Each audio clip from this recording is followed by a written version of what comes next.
Les extraits qui suivent, qui vont suivre, proviennent d'un texte de Paul Valéry, L'âme et la danse, publié dans le petit recueil Eupalinos, paru chez Gallimard en 1944. C'est une sorte de faux dialogue socratique.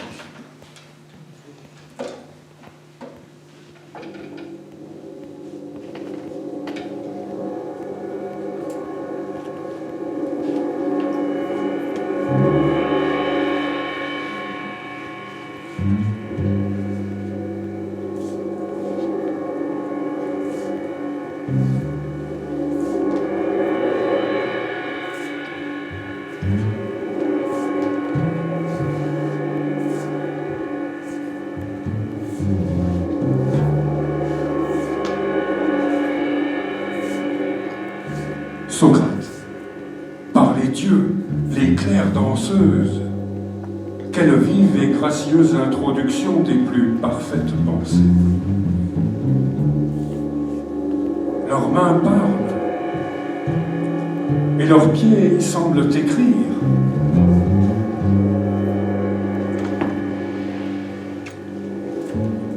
Ici, la certitude est un jeu.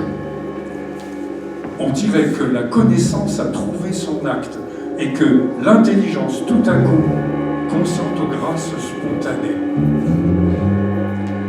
Regardez celle-ci, la plus mince et la plus absorbée dans la justesse pure. Qui donc est-elle? Elle est délicieusement dure et inexprimablement souple. Elle cède, elle emprunte. Elle restitue si exactement la cadence que si je ferme les yeux, je la vois exactement par l'ouïe. Je la suis et je la retrouve et je ne puis jamais la perdre. Et si les oreilles bouchées, je la regarde, tant elle est rythme et musique qu'il m'est impossible de ne pas entendre les sitares.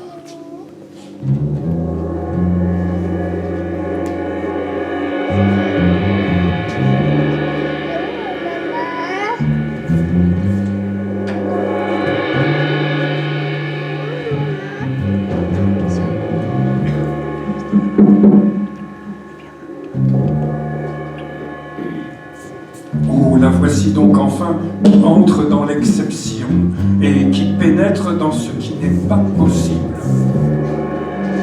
Comme nos âmes sont pareilles, ô mes amis, comme elles boivent ensemble ce qui est beau. Éric Simac. Toute elle devient danse et toute se consacre en mouvement total. Phèdre. Elle semble d'abord de ses pas pleins d'esprit effacer de la terre toute fatigue et toute sottise. Et voici qu'elle se fait une demeure un peu au-dessus des choses, et l'on dirait qu'elle s'arrange un nid de ses bras blancs. Mais à présent, ne croirait-on pas qu'elle se tisse de ses pieds un tapis indéfinissable de sensations? Elle croise, elle décroise, elle trame la terre avec la durée. Oh, le charmant ouvrage, le travail très précieux de ces orteils intelligents qui attaquent, qui esquivent, qui nouent et qui dénouent, qui se pourchassent, qui s'envolent. Qu'ils sont habiles, qu'ils sont vifs, ces purs ouvriers des délices du temps perdu. Ces deux pieds babillent entre eux et se querellent comme des colombes. Le même point du sol les fait se disputer comme pour un grain. Ils s'emportent ensemble et se choquent dans l'air encore. Par les muses, jamais pieds n'ont fait à mes lèvres plus d'envie. Socrate. Mais qu'est-ce donc que la danse et que peuvent dire des pas? À droite, à gauche, en avant, en arrière, et vers le haut, et vers le bas. Elle semble offrir des présents, des parfums, de l'encens, des baisers, et s'affilie elle-même à tous les coins de la sphère et au pôle de l'univers.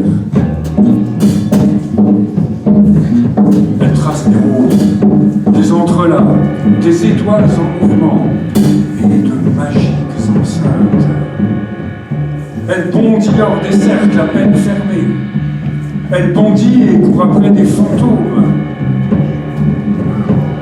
Elle cueille une fleur qui n'est aussitôt qu'un sourire.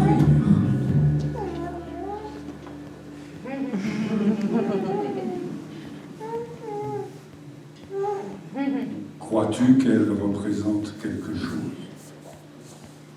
Socrate. Nulle chose, cher Phèdre, mais toute chose, cher Éryximaque. Aussi bien l'amour que la mer, et la vie elle-même, et les pensées. Ne sentez-vous pas qu'elle est l'acte pur des métamorphoses?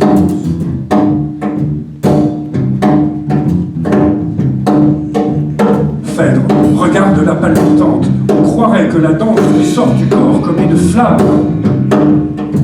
Socrate. Ô flamme, chose vivante et divine, mais qu'est-ce qu'une flamme, oh mes amis, si ce n'est le moment même? Ce qu'il y a de folle et de joyeux et de formidable dans l'instant même. Flamme est l'acte de ce moment qui est entre la terre et le ciel. Oh mes amis, tout ce qui passe de l'état lourd à l'état subtil passe par le moment de feu et de lumière. Cette femme qui était là est dévorée de figures innombrables. Ce corps, dans ses éclats de vigueur, me propose une extrême pensée. De même que nous demandons à notre âme bien des choses pour lesquelles elle n'est pas faite, ainsi, le corps qui est là veut atteindre à une possession entière de soi-même et à un point de gloire surnaturel.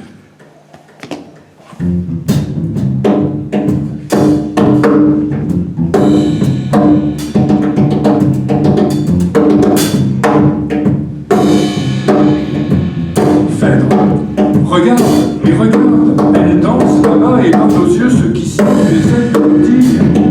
Elle fait voir l'instant.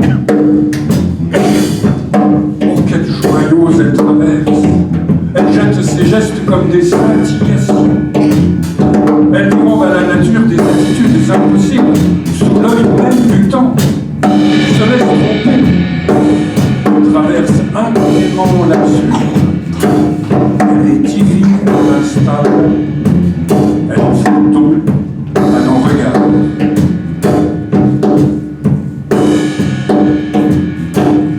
Socrate, dans un monde sonore, résonnant et rebondissant, cette fête intense du corps devant nos âmes offre lumière et joie. Tout est plus solennel, tout est plus léger, tout est plus vif, fort. Tout est possible d'une autre manière. Tout peut recommencer indéfiniment. Rien ne résiste à l'attirance des fortes et des faibles. Battez, battez. La matière frappée et battue et heurtée en cadence. La terre bien frappée, les paumes et les cordes bien tendues et bien frappées, les paumes des mains, les talons bien frappants et battant le temps forgeant joie et folie. Et toutes choses en délire, bien rythmées,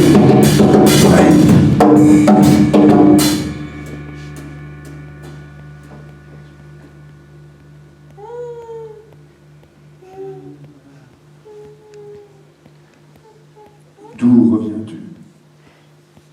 Atticté, la danseuse.